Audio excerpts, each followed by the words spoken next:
All right, so we're going to look at tonight's homework, which is Monday night's homework. Ooh, that's kind of blurry. Give me just a second. All right, there we go. Okay, like everything else, I'm not doing these two with you. This one I really shouldn't have to do with you. It wants you to simplify 20 to 10.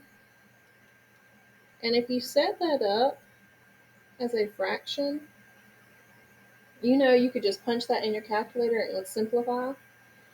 And it's going, well, if you put it in your calculator, it's just going to simplify to 2. But because it's a ratio, it has to have two numbers.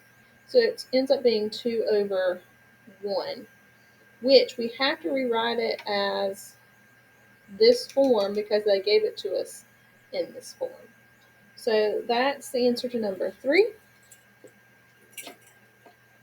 Number 4 says George needs a string that is 4 feet long. So far, his string is 44 inches. Is it long enough, or does it need to make it longer? So he has one that's 4 feet long, and he needs 44 inches. Well, we can't compare these because they're not in the same unit of measurement. One is in feet and one is in inches, and we're needing our answer in inches. So I need to convert 12 feet to inches. Well, 1 foot is equal to 12 inches. So if I need to know how much 4 feet is, I'm going to need to multiply by 12, which is going to give me 48 inches. So if he's needing 44 and he has 48, does he have enough? Yes or no? The next one says, what is the value of 3 cubed plus 7 times 2x minus 6 when x equals 4? So I need to come in here and substitute the x for 4. But remember, if a number and a variable are touching each other, that means multiplication. So I can come in here and replace my 4. And I can follow order of operations. I'm going to do 2 times 4 is 8, minus 6 gives me 2. I'm going to have 3 cubed, which is 27, plus 14. And I can finish it out that way, or you could have just plugged this straight into your calculator. All right, the next one we have n minus 3 is less than or equal to 10. We are looking for anything that n can be to make this less than or equal to 10. So plug in different numbers and decide what can we use to take away 3 that's going to make you less than or equal to 10. All right, the next one says Kenny signed up for a new iTunes program. Each day he can download 3 songs. If he downloads 3 songs per day, how many songs will he have on day 15? On what day will he have over 40 songs? So 3 songs each day. Okay, so we're multiplying 3 songs by the number of days because each means multiplication. So if I am on day 15, I'm going to do 3 times 15. And 3 times 15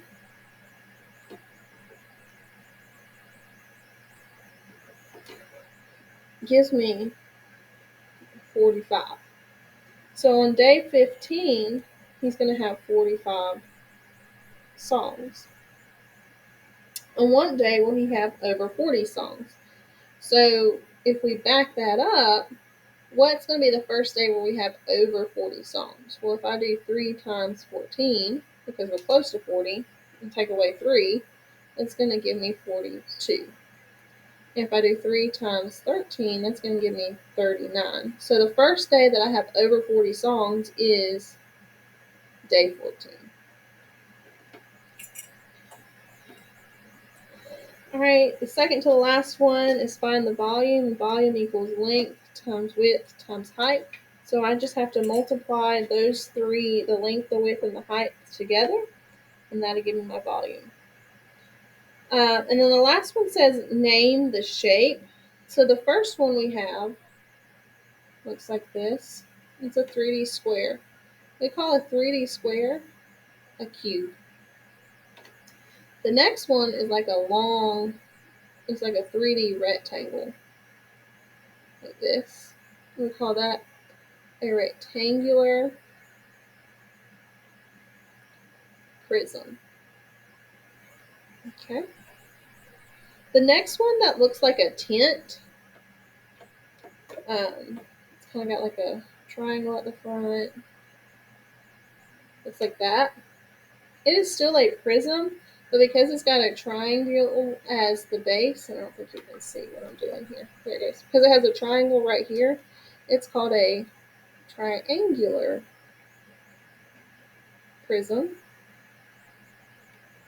And then the last one looks like something you would find in Egypt, called a pyramid. Okay, so that's tonight's homework. If you have any questions, ask me tomorrow.